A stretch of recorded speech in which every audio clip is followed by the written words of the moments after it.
Well, it's still got a little bit of time left for before bedtime here for me. I'm on the East Coast. I guess I'll be staying on the East Coast forever.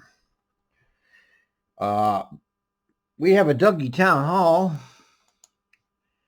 and we can watch a little of that. We can see if it's of any value to anybody, and let's hear it. Yeah, happy fall. It is Thursday, November 12th, and thanks for joining the latest town hall.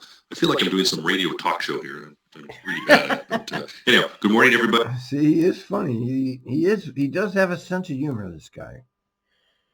He really does. He's entertaining, and you are doing a radio talk show. Basically, you are. I hope everybody's safe and healthy. We've got a great program here for you today. I'm going to give you some quick updates on a number of fronts, and then the main attraction is to talk about reimagining safety security. So we're really fortunate today. An immense amount of work that's been going in here over the last numerous months since we convened this group of reimagining safety security. John Gardner's here, the Director of Transit Equity, Inclusion, and Community Affairs. Roberto Gutierrez, Senior Coordinator, Community Engagement Programs. Carl Green, I like to call him Dr. Carl Green, Administrator, Title VI and Equity Programs. Madeline Steele is here from Electronic Survey Developer and our analyst.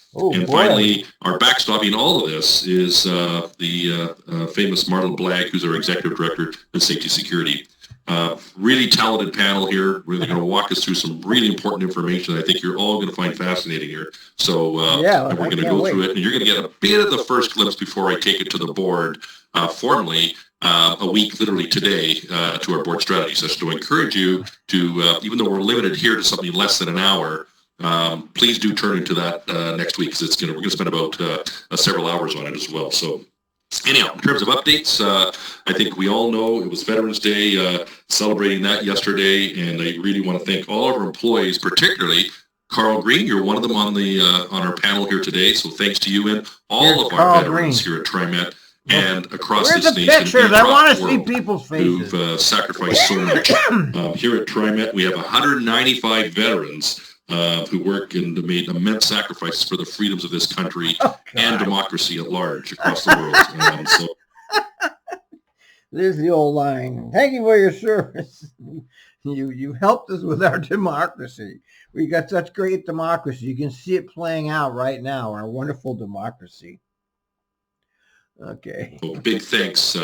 And just to let you know, there's on Express Line, we had a great story on this about 8 of our employees and their related service. So I really do encourage you, amongst your busy schedules, to find time to have a look at it.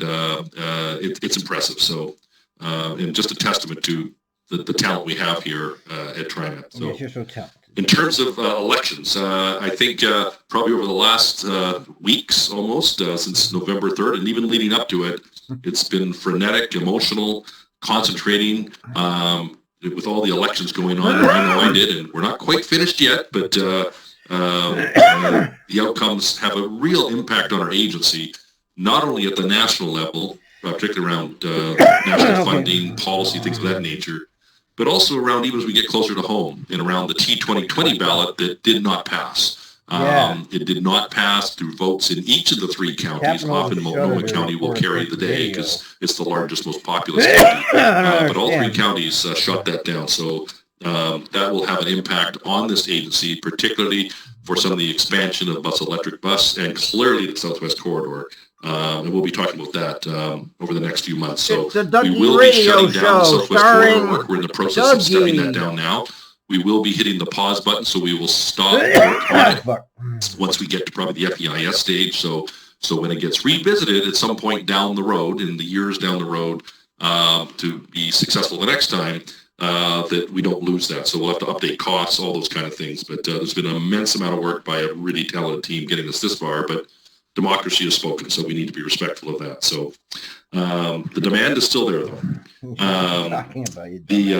There will be more coming on this, and I will be hosting next Monday, the last steering committee with the other elected and appointed officials to just wind it down. So On the COVID side of things, I think hopefully people are aware. The governor just literally yesterday, November 11th, Governor Brown put 9 counties on a 2-week pause due to significantly higher COVID outbreaks. In fact, I think we had a record. It's 800 and something yesterday. Cases broke out. 9 counties, which includes all 3 of the counties we're involved with, Multnomah, Washington, and Clackamas. So we're part of that. So if you're working from home, please continue to do so and be doubly vigilant. This thing, as this thing continues to spread until we get a hold of it. So the dates are November 11th through the 25th of November, and I'm sure the governor and the Oregon Health Authority expertise of Dr. Vines and team will be giving us updates as we go. So we're going to beat this thing, but we got to do our part as well. So please, a reminder: be doubly vigilant, and not only for yourselves, employees, for our contractors who provide great service for us as well, but also your friends and your family. I was supposed to being asked to attend an event just last night, and I canceled it because of I just wasn't comfortable of some of the what I was estimating to be some of the social distancing problems. So you got to manage you in these environments, just like I'm trying to as well. So I know it's uncomfortable, doesn't make sense, but we just kind of got to do the right thing here to protect ourselves. This is about risk management at the end. In terms of cases at Trimet, more specifically, I referenced the state number, 800 plus, things like 875 or something like that yesterday. We now have 25 tests over the 8 months testing positive here at Trimet, which 4 we know were from outside sources. And so within the 25, we had 3 more reported cases since I last gave an update at the end of October. So again, just a reminder, nobody may escape this thing, so we've got to really be vigilant here. In terms of some of the steps on COVID, the bus windows issue, we've been getting guidance from the OHA group and Dr. Vine specifically on how to handle airflow as winter now hits us. The colder temperature, even today in the 30s, comes our way. We're hearing that keeping at least 2 windows open during the winter to maximize the airflow is the best practice and best idea. That's coming from OHA. So the area that we're focusing on, the seating priority area, is probably the best place to keep those 2 windows open. I think both the OHA and Dr. Vines have indicated that the frequent opening of the front and back doors is a great help, provides adequate fresh air, but we're just kind of doubling down and wanting to be extra careful, not only the front and back doors, but also those 2 windows as well, just to do the best we possibly can to make sure everybody's safe and healthy. As well, you may have heard the terminology electrostatic sprayers. So it's we're now on the rail focus. We've added another tool in our toolbox to help mitigate the transfer and transmission of the virus and disease. They're called electrostatic sprayers. We've got 9 of them here up and running. It's about $1,800 a pop for each one of those. About 16 grand in total. That's chump change to you. 16 grand. That's like $16 to me. No, that's more like $1.06. No. Yeah, about $16 for me. This is saving us actually over about 12 hours of staff time, particularly at Ruby and Elmo at night, and allows our staff to be spending more time. And they're doing a great job, by the way, a great job. And then it gives them more time to refill some of the mask and hand dispensers as well. So what this does, the sprayers themselves, it coats the surfaces and kind of gives an electric charge, spraying it more thoroughly, so no wiping is needed. So it's through sometimes crisis and challenges comes innovation. So here's one that we're applying now, and it's another tool in our toolbox, right? So we're going to continue to look at those as we may try some, learn from other agencies, and this is one we are now going full out on. So. Just wanted to, the new pedestrian and cycling bridge near the Orange Line, that's both Clinton and Southeast 12th, our MAC station there, opened this past Tuesday. So I really want to thank all of our staff who worked on this project. It's been a long time coming, a long road. And if you happen to be out and about for a physically distanced walk or a bike ride, please have a look at it, try it, You'll like it, and it's another addition to what Trimet's doing to help the mobility of our community and also improve safety, so reducing some of the safety crossings. So this funding comes out of the last parts of the PMLR federal grant. So they will now be transferred over to the city of Portland for their care and custody going forward. So, and finally, on the winter weather side, bureaucracy and more bureaucracy. All these different tax-funded agencies. Please make sure we have everyone's getting ready personally as well as corporately for winter, cleaning the leaves out of the drainage and the not only at home but the work site as well, too, so we don't end up with the backfill of water, things of that nature. And make sure that you've got your traction footwear accessible if you're out and about. That stuff really works and doesn't take up a lot of space. So again, taking care of safety. I can remember where someone just a few years ago slipped and cracked the back of their head because they weren't wearing the traction footwear.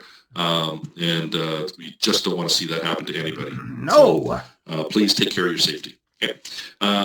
Those are the quick updates now, but now to the main attraction. I really want to turn this over to John, Roberto, Carl, Madeline, and the backstopping if any important questions or topics come up, where Marta Blagg is here to help us. I think she's going to be online if she's not already. So, John, I'm going to turn it right over to you, and stay tuned, folks. This is a great presentation. Mr. John Gardner. And again, I just got to congratulate the whole team that's been working on this behind the scenes. The team. They've just done an outstanding job, led by you, John. Over to you. Let's get the team.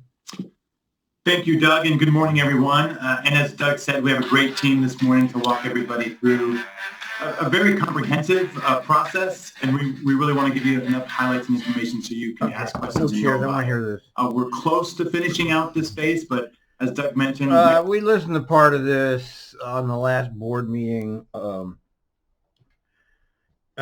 big problem with all of this, and it's illegitimate because they completely kept places like Bus Riders Unite and Opal out of the conversation. So this is illegitimate as far as I'm concerned. But so's Trump. So everything, all these government agencies around us are just do what they want, irregardless of what the public wants, all the way from Trump to Trimet and everything in between. They all do what they want. And those of us citizens out here have no recourse in any of it. We give them our money and they tell us what to do. It's a great system. Next week, we'll be taking the final recommendations that he and the rest of the leadership team are working on to the board for review and consideration. But without any further ado, I'd like to let Roberto Gutierrez kick off the presentation and begin our conversation today. So, Roberto, to you. So they have all the diversity. Good morning, everyone. I'm just making sure I'm on camera and everyone can hear me. Awesome. Again, good morning, everyone. Thank you, Doug. Thank you, John, for this opportunity to talk about the agency's Reimagining Public Safety and Security efforts. Again, my name. And remember, we're listening to a bunch of high-paid technocrats here. These are all high-paid technocrats. 6 figures, all of them. This guy's $400,000 a year. I imagine he's something like 225. I don't know what he is, but 6 figures, I'm sure. Telling us what we need to do. My name is Roberto Gutierrez. I serve on Trimet. I serve as Trimet's Senior Coordinator for Community Engagement. Trimet Senior for the Transit Equity Inclusion and Community Affairs Department. Yeah. Over this nice last 4 months, we accomplished a lot around this effort, and I'll talk a little bit about just some of those milestones, what we did to date. And it's been a pretty fascinating project in just a very short amount of time under great civil unrest and through the pandemic. Next slide, please. Yeah, the Great Reset. Let me. Today, we'll provide an update on the project's just overall process, some of the research and findings, stakeholder feedback, and some of the overall recommendations that were discussed by the Public Safety Committee, and just next steps and recommendations as we begin to wrap up this project. Next slide, please. There's a lot of people by that name. First, a little bit about the project background. Earlier this summer, as of July 1st, Trimet reduced 6 existing police contracts and redirected funds totaling $1.8 million toward community-based public safety approaches. In addition to this redirection of funds, the agency announced it would conduct community-wide listening sessions and a number of focus groups to gather feedback from riders to frontline employees and community members on the best approaches to providing security and transit on the system that's more welcoming and free from bias. We would establish a local panel of local and national experts to advise the agency on national. And I've talked about this over and over, the panel of thought leaders and national experts is really this is the wrong way to go. They're going in the exact wrong direction. And I've already said it a million times, so this is just a repeat of what we already know. They're doing what they want to do, not what the community wants. National best practices and trends relating to security and equity. We would pilot a new non-police resource system, such as a mobile crisis intervention team for people on or around near the system with mental health and behavioral health issues. Next slide, please. 17 or what? As you can imagine, as I mentioned a few minutes ago, this was a big effort, especially during the challenges of great civil unrest that started in May. All right, time out. 1701 at 17th and Ryan. 1701, I got your priority. What's going on? Hey, there's a car stuck in the max track on the eastbound side, right at the platform. Drove AC stuck in a little Honda car. Down there at 17th and Ryan. Yes, right before the platform, heading on the eastbound side away from downtown towards Milwaukee. Copy. I'll pass it on to control. Thank you. 1701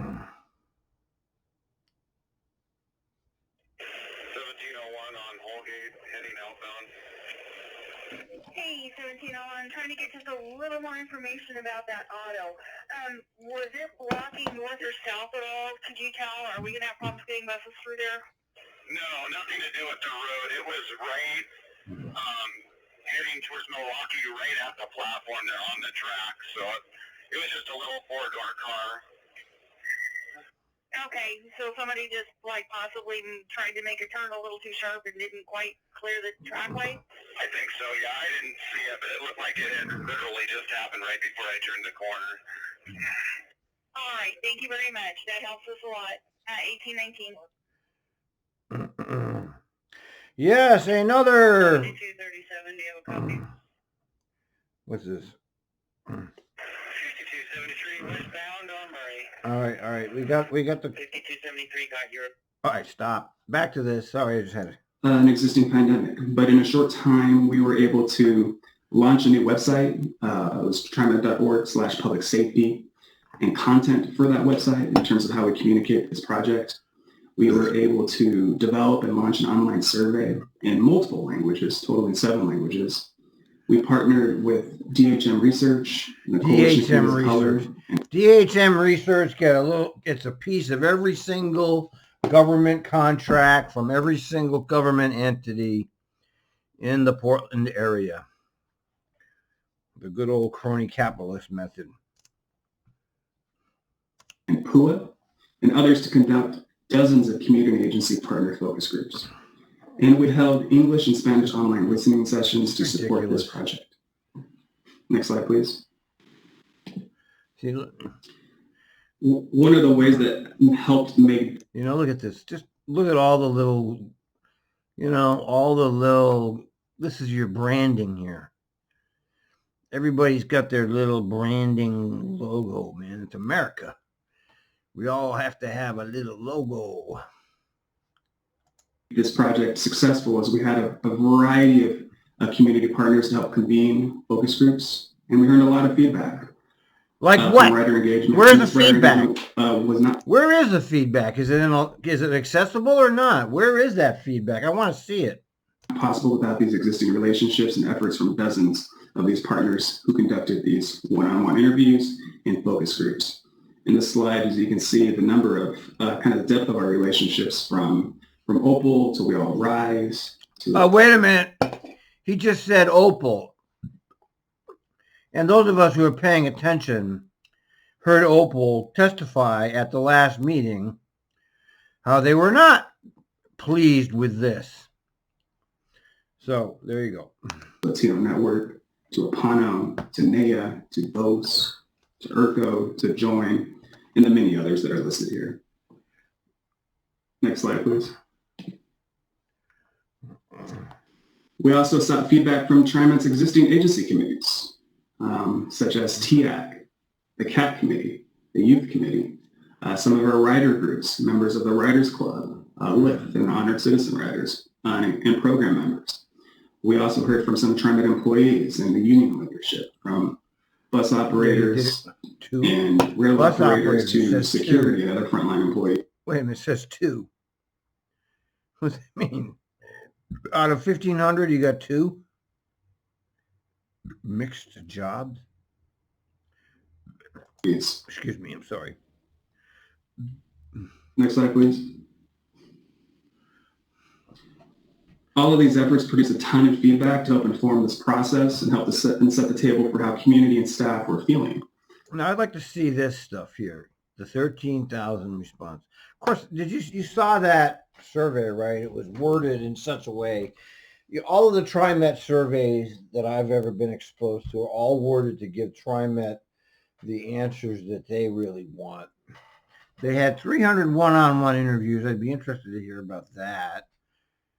Engaged 271 people in 31 groups. I'd be interested to see that.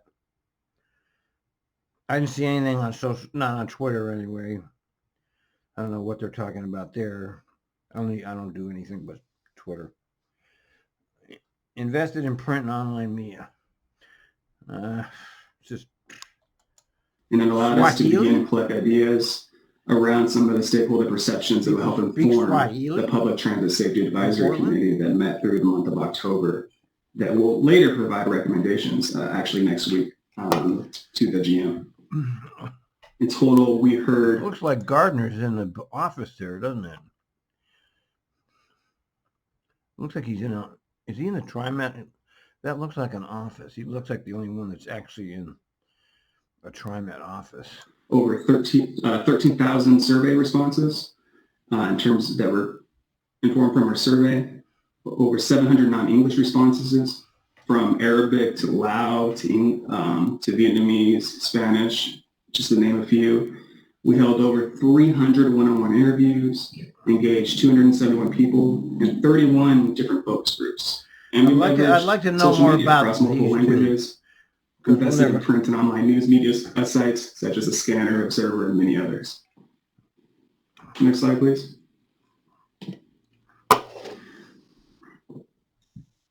Big Squirrel? Who's Big Squirrel? There we go. In addition to hearing from our writers in our community and our system stakeholders, we work with multiple research firms and internal staff to help us look at our system and data and better understand some of the incidents and crime occurring on the system. And for more on that, I'm going to hand over this presentation to Carl Green, who's TriMet's Title VI and Civil Rights Program Administrator, who led some of these internal and external research efforts. Thank you, Roberto. I just wanted to say that I'm excited to share with our fellow colleagues the work completed to date surrounding these 2 projects. So what you see here before you on this screen, this takes a look at the internal research component, which set out to identify the system challenges and outcomes related to public safety on our system. Staff across our agency, who I can't thank enough, along with support from Dr. Brian Reinauer from Portland State University, we focused on 3 main research areas. The first bucket looked at the types of incidents experienced or reported by agency staff and contract personnel. Big Squirrel is some kind of a brand. I'm looking at it, by the way, just some kind of a branding organization. Our methodologies are designed to get you close to your consumers so you can live with them. We unearth the most compelling stories about the world we live in. We provide targeted, actionable insights into your brand. Oh, they do Coca-Cola. They do Coke. Columbia Sportswear. Let's see who else. Hanes. They do Hanes. They do a whole bunch of them. K Jewelers, Kinder Care, Playtex, Nike. Oh, fuck. Now, utilizing our accident and incident database, we assess the frequency of incidents over several time periods, and the incidents range from weapons, physical, verbal assaults, customer fights, theft, etc. And then the second bucket analyzed the customer service intake volume over, our next slide, please, Jeff. The second bucket analyzed the customer service intake volume over 4 years, Look how cute. as well as the proportion of calls related to public safety. Look at how cute they're little. You know, I really do love watching bureaucrats in action. I mean, look at how cute they're little. They got a bucket here, bucket here. It's so cute. People This thought of was that. of great value as we're able to understand the perspectives of riders who are on the system and what they may have personally experienced or witnessed. And then the third bucket focused. I didn't see them at. In their list of people they contacted, they didn't have rider surveys, like on the system surveys of actual riders. I didn't see that, which not surprising, of course. You know, it's all fake anyway. Focused on providing an understanding of public safety violations in and around our transit system. Specifically, we analyzed Trimet code enforcement outcomes over the past 4 years, incidents responded and reported by G4S, which is our contract security officers, as well as looking into the details of the 2019 G4S, the military industrial complex, worldwide policemen. I mean, you really have to understand that Trimet is a governmental unit, and all governmental units work in the same direction to support the one world order, or as I call it now, the COVID world order. They've changed our lives. Just like that, they decided that we're going to all change as of today. And we're all doing it. Not all. There's a lot of people fighting back, but I don't trust anything the government does ever. By our Transit Police Division. The overall goal here was to develop a baseline to assess overall trends and to understand the types of challenges on our system. Next slide, please. It's just garbage, man.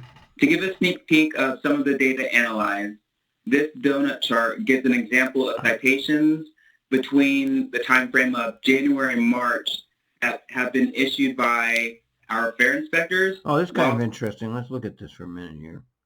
Okay, number 1, riding district vehicle, 50. Is that the total amount of tickets they've given out?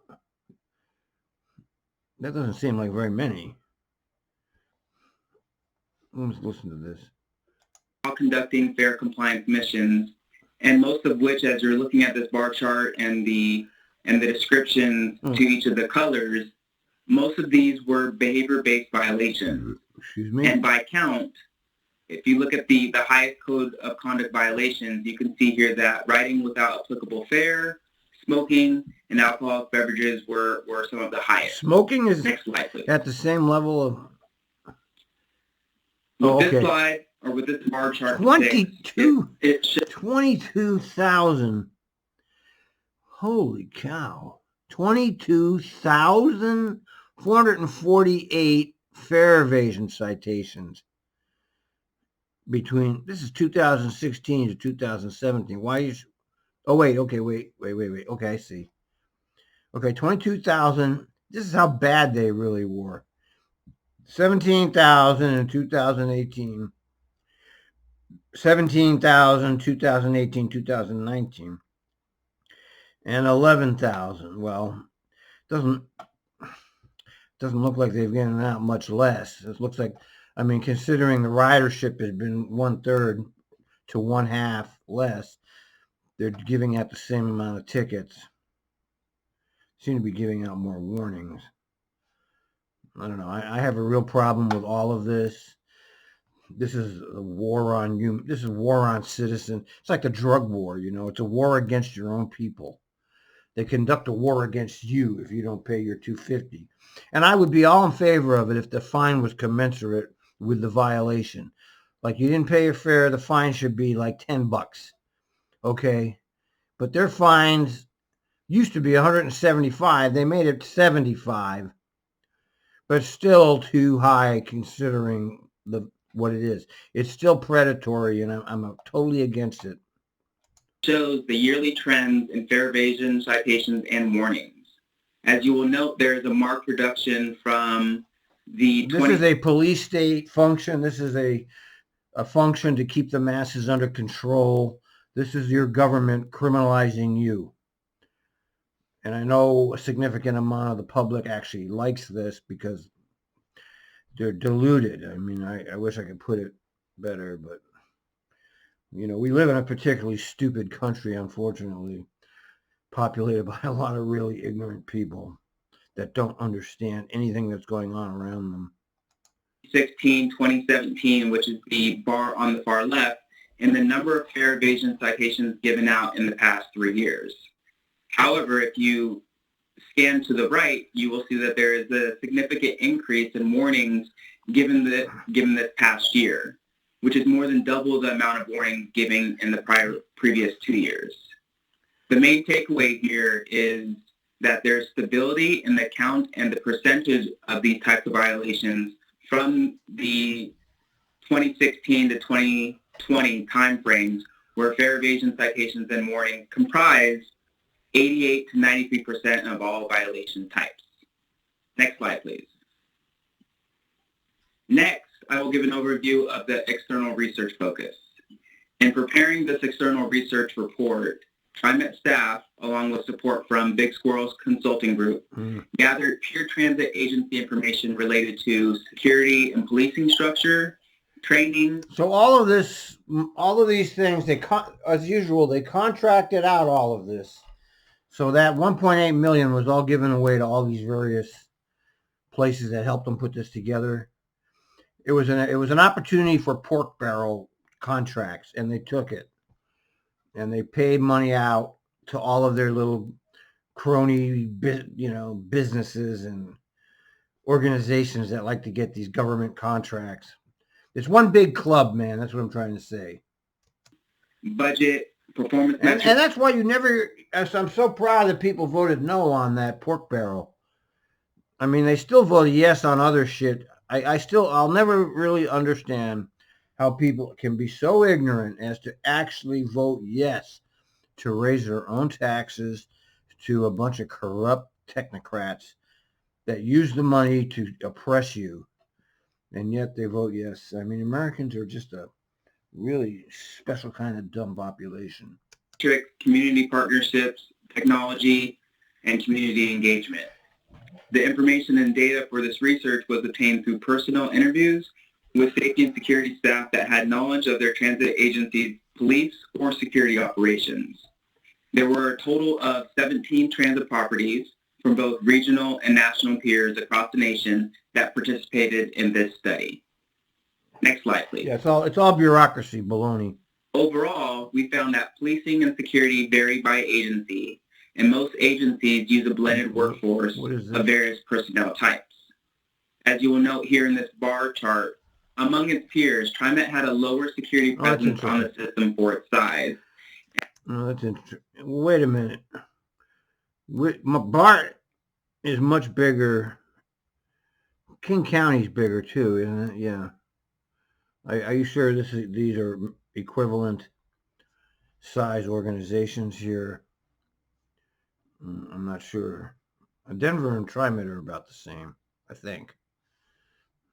And in addition to that, we have less fare inspectors or security personnel who engage in fare compliance. The overall goal here for doing this agency staffing comparison was to understand what the implications or the inherent effects to the number of staff that we have around our system across the agency, or across the nation, rather. Okay, that's interesting. Next slide, please. That's a good chart. When it comes to identifying promising practices from our peer agencies, we found that engaging humanely, establishing dignity, and offering services was a common goal communicated by the safety and security personnel interviewed. And each agency had varying level of initiatives to address people experiencing homelessness or people experiencing a mental health crisis. A common goal were expanding efforts and exploring program options for creating a new level of outreach. And to achieve this goal, it was communicated that having dedicated personnel was a priority for success. And additionally, several agencies mentioned that increasing the number of community partnerships or having strong relationship with community partnerships can increase the overall effectiveness of their programs. And as you're reading on this slide, there are a number of different properties that had various promising practices with regards to mental health outreach and houseless outreach. These initiatives will be looked at for future consideration. Next slide, please. So in closing, I just wanted to provide some key takeaways with this external research project. We found that looking across the 17 other transit properties, there weren't many very promising practices, but there were a lot of initiatives that we can look to see if it'll work here at Trimet. The second is that no single transit agency currently practice all equitable transit ideas raised. And then the next bullet point, as you can see, just based off this research and looking at what we currently do, over the years we have been an industry leader for promoting equity, diversity, and inclusivity for our riders on the system. And then lastly, the main takeaway was that Trimet is to be moving in step and in some cases ahead of our regional and national peers as it relates to our public safety initiatives and equity, inclusion, and our diversity efforts. Well, how about that? Who would have ever guessed that? Who would have ever guessed that the Trimet sponsored study would show that Trimet is ahead of everybody else? Of course, they're doing a better job than everybody else. It's their own study, and yeah, look how great we are. Trimet has demonstrated and implemented policies, altered structure to promote equity, diversity. What are they talking about? What are you talking about? I don't notice anything different about anything that's going on the buses. I've been gone 10 years from that place. And I don't know, and I've been listening to the operation for the entire 10 years, okay? I listened to the show. I have not noticed anything different about anything. When they talk about what we have done, we have promoted equity. What are you talking about?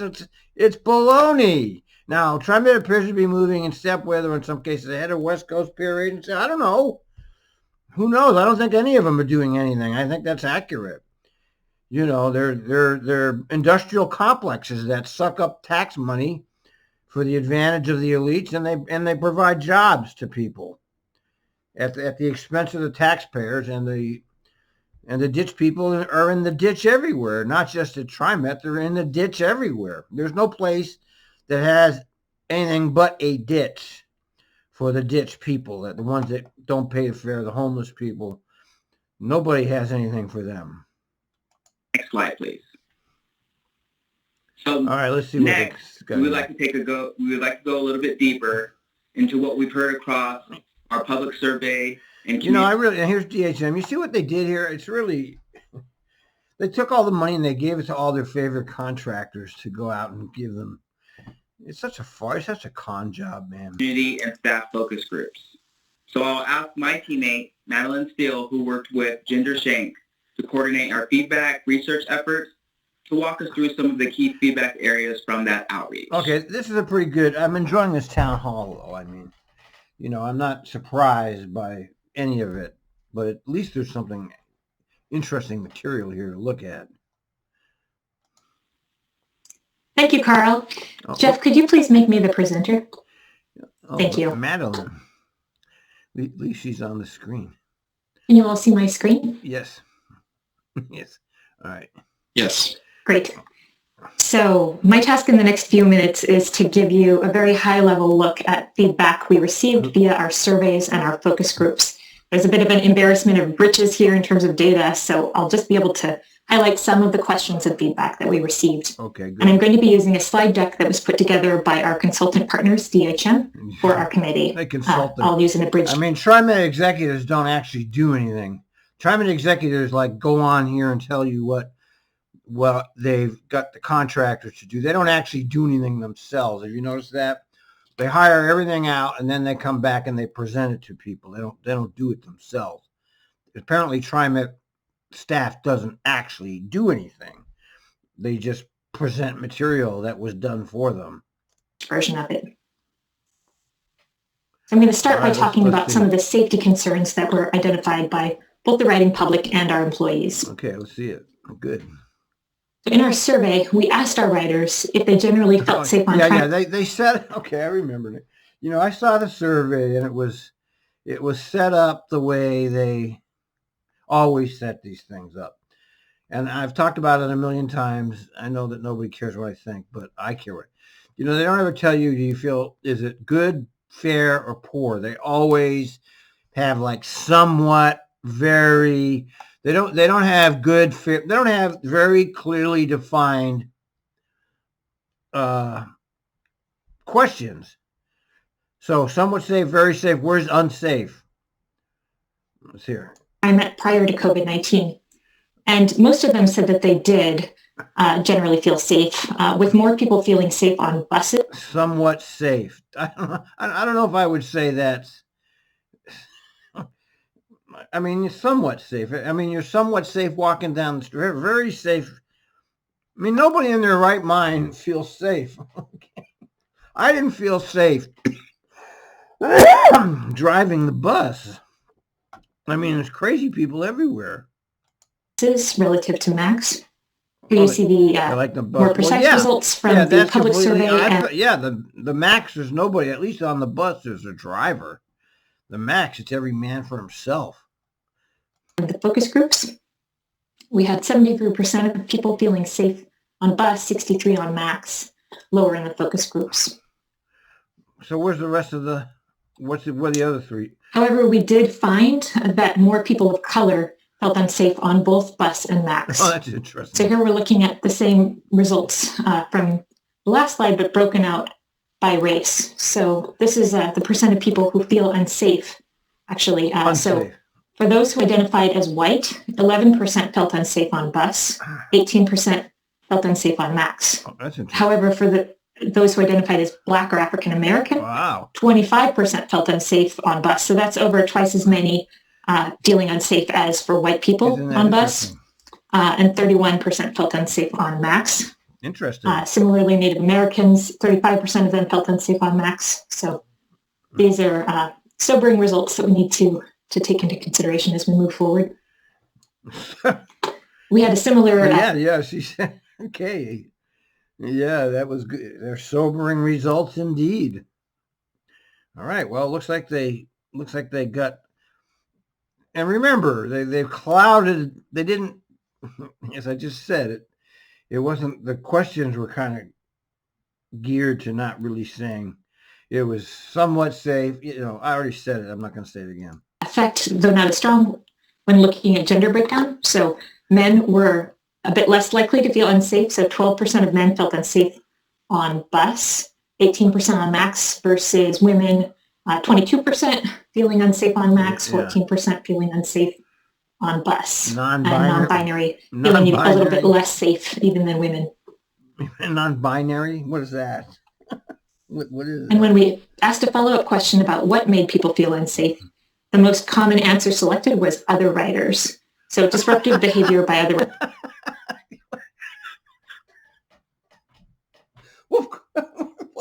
Of course, what do you think it is? Of course, it's other writers. What do you think what else would it be? Jesus. Writers was really a top safety concern for those people who don't feel safe on buses or max. 57% of those who don't feel safe on bus said It was other writers, 61% for max. Now, what's this next thing here? And in our focus groups, our writers and community members cite aggressive behavior, substance overuse, mental health issues, and houseless sheltering on the system as reasons that they feel unsafe. These are verbatims from those focus groups. I'll just read you a couple of these.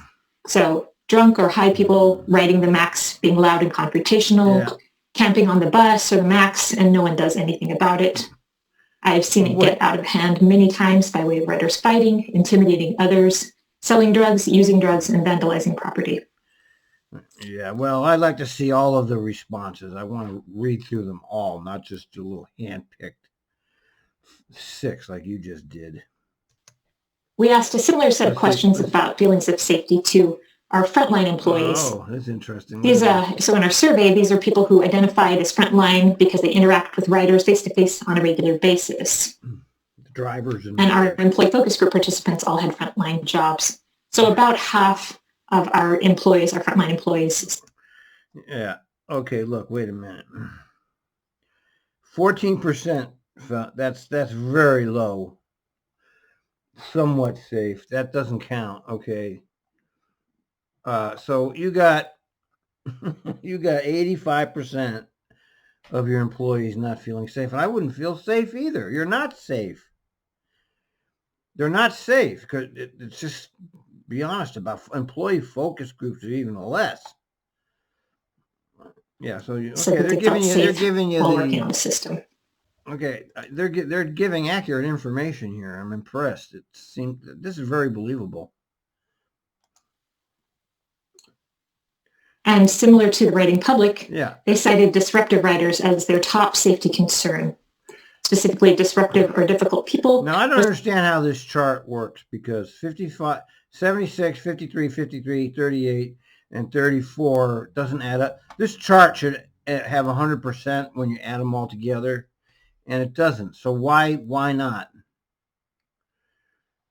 I mean, this is the category. Was selected as a safety concern by 76%. Obviously, the other writers. What else would it be? And then look at this. All the others. All the other ones have to do with police state. Okay, they didn't. Lack of police, lack of enforcement. Yeah, this survey is questionable. Of our frontline employees. All right. So that sets the stage for the proposed solutions that we have to helping people feel safer. Let's see what it is. This should be interesting. So in all of our surveys, we presented a menu of possible... I can tell you how you can do it. Remember the guardian angels? Put them back on the system. That's all you need. Just need a bunch of people riding around there that can respond without police, without threat of arrest. You just need people on there to get involved when something does happen. The guardian angels did a great job back when they were on the system. They were thrown off the system by McFarland. Ways that we could move forward to improving safety on the system. And both writers and employees in the surveys were most supportive of creating crisis teams to assist writers. These would be teams made up of people who are specialized in providing service to those in mental health crisis or experiencing drug and alcohol issues. Yeah, no. Okay, this is off the rails here. You need to have people riding the system. Okay, you need people on the system, either police or I'm not a big fan of police, but police riding the system to deter crime would be the best. Not doing fairs, just policing the system for safety, or armed guards, or the guardian angels were great. They were very high profile. You could see who they were. Why aren't you bringing that back? That's all you have to do. That's it. That's all you have to do. None of this is important. All you need is a presence on the system of somebody that can help when this shit goes down. 88% of people in our public survey were supportive, and 78% of our employees were supportive of this. Well, it's not going to help you unless you're right there. In our employee focus groups, training and crisis teams were among the top funding priorities, but reinvesting funds back into the transit police was their... See, this is exactly the opposite of what the community wants. Okay, they want the police. Well, that's not what the community wants. Okay, they want the police state off of there and the guardian angels on there. But that's what the public wants. Yeah, I'm sure that a lot of the employees want the police. Okay, I didn't want them, but I was not exactly your typical bus driver either. Okay, I believe it. They want police everywhere. They want police to arrest everybody. I mean, I hear the calls. The police are actually more reasonable about people than the bus drivers. I mean, you hear nothing but complaints about police on Twitter, but then when they're dealing with the drivers, the police are the reasonable people. Preferred use of funds. So they had a slightly different menu of options that included reinvestment into transit police, and that was their top choice. But it was followed fairly closely by training in mental health and de-escalation, and then dedicated crisis intervention teams. And that doesn't add up to 100%. This is over 100%. Why do these charts add up to over 100%?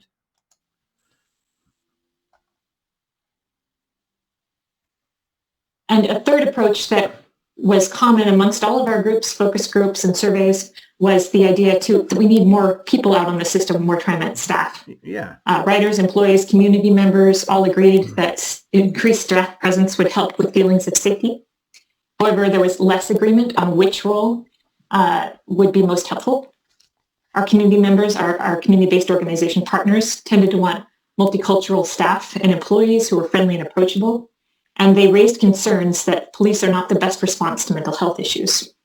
However, our employees see value in many roles and found transit police to be the most effective in dealing with some of the situations that they face. All right. There's some problem with this slide. Send you this. But basically, the gist of this is this is the public survey. Here. You can see the data here. It's just highlighted on the other slide.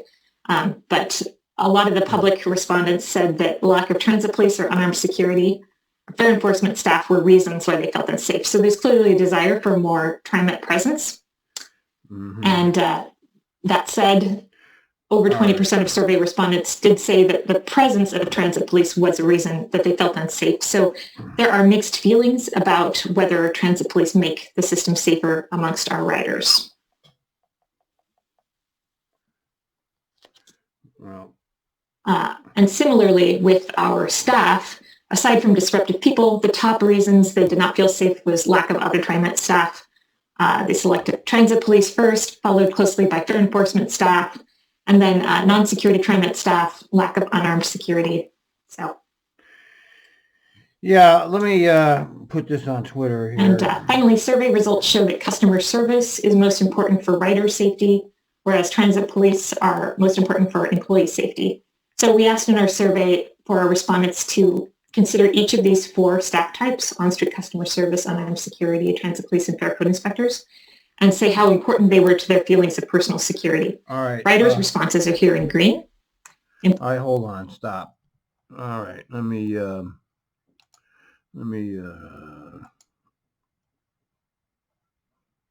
right. See, these people tried, and they were great, and they were thrown off the system. And this is the way to handle it. But you know, we're stuck with these technocrats telling us what to employees do. In blue.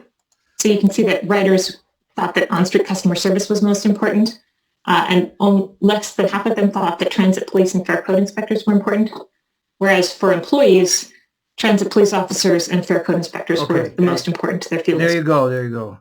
Okay, riders. See, that's right. Yep. See, the employees want a police state on. They want to, you know, this is the actual divide that I'm talking about. Now, you know, the public, this is supposed to be a service. It's funded by the public for the public. The public needs to be the major person that the agency needs to listen to, not the people that are making money But the people that are paying for it are the ones, the so-called customers should be the ones getting the goddamn consideration here. All right?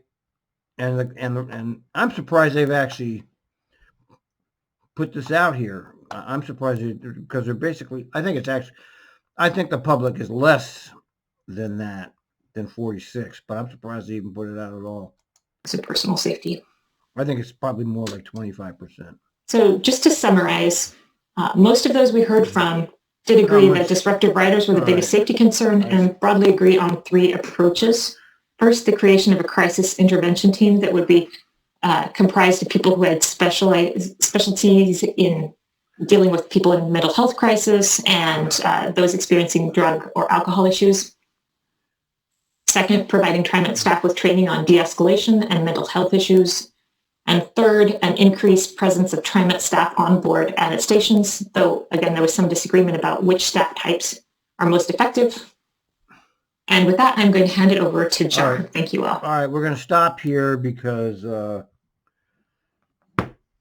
it's getting late for me, and that's a lot of information. Look, I don't want to sound like a broken record, but the Guardian Angels model was the successful model, and they haven't talked about it at all. Okay, and that's enough for today, and I'll come back to this tomorrow.